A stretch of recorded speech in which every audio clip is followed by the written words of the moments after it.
Now, from my own personal experience, I've come to realize that one of the worst things you can do to yourself is to rob yourself the ability to be able to live in the present. Now, for most of us, our friends play a big role in our lives. So it's important for us to not just be aware of who we're spending our time around, but to also ask ourselves how we feel when we spend time around these friends. For most of my life, I was mainly asking myself, how do I feel while I'm spending time with my friends? But you see, the problem with just asking that question is that it neglects two important other questions. How do you feel before you're about to meet your friends? And how do you feel after you've spent time with your friends? And that's exactly what I want to talk about today. I want to share 3 questions we can ask ourselves to help us live a more present life and to help us understand how we truly feel about our friends. Now, the next time you're going to meet a friend, here's the 3 questions I want you to ask. Now, the first question comes in stage number 1. And stage 1 is when you've just made a plan with a friend, but you still haven't seen them yet. And I want you to monitor how you feel before you've met the friend, but after you've made the plan. And I want you to ask yourself, am I excited to see this friend, or do I regret making the plan? Do I feel excited about the idea of spending time around them? Or as soon as I've said yes to seeing this person, I'm now trying to make up a million different scenarios as to how I can get myself out of this outing? And now, why is it important for you to ask yourself this question? Because one of the most beautiful things about life is if we're able to live in the present moment. So if the idea of seeing your friend is robbing you from the ability of being present, then that's not a good thing. Because you haven't even seen that person and they're already robbing you of the ability to live in the present moment before you've even seen them. And now the second question comes in stage number 2. Now, stage 2 is that now you've met your friend and you're actually spending time around them. And now, while you're spending time around your friend or your group of friends, I want you to just detach yourself from the outing for a few minutes and ask yourself, am I really enjoying myself? Am I finding it difficult to be present around these people, or am I having a great time and this is how and this is where I want to be spending my time? Now, personally, question number 3 in stage 3 is the most important question, because you want to ask yourself, after you've spent time with your friend, how do I feel after I've spent time with this person? And I want you to be super honest with yourself at this stage. Do you observe yourself saying things like, oh, I wish I didn't say that to this person? Or I wonder what they're gonna think of me? Or are they judging me for sharing that thing with them? Or whatever it is.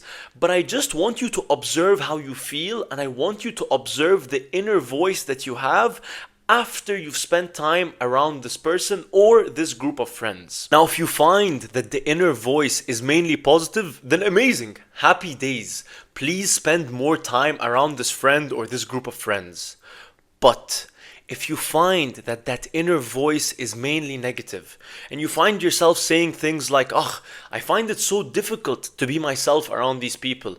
I can't share my passions without feeling a bit judged. Or you find yourself having all these negative thoughts, then please, not for me, not for anyone, but for you, I want you to ask yourself, then why am I spending time around these people? And wallahi, I swear to God, I know that this is way easier said than done. Even when I ask myself these 3 questions, I still sometimes find myself spending time around people that I don't enjoy spending time around. But I promise you, since I've started asking myself these 3 questions, I've been way more aware of who I truly enjoy spending time around and who I don't feel good when I spend time around. And I know that spending time with yourself can be overwhelming and a bit scary at the beginning if it's something that you're not used to doing because you're used to being around people all the time. Trust me, I've been there. But I promise you, the more you spend time with yourself and the more you get to know yourself, you will enjoy spending time with yourself so much that you will only be wanting to see other people if they give you the same level of enjoyment that you feel when you're with yourself, or even more enjoyment. But this can only be truly achieved when you learn how to say no to things that you don't want to do. And again, like I said, this is way easier said than done, but it's better to start somewhere. And by the way, by no means am I saying that all your friends are going to be passing all three stages. If you have like 2 or 3 friends in your life that pass all 3 stages, then please consider yourself to be a very lucky human being.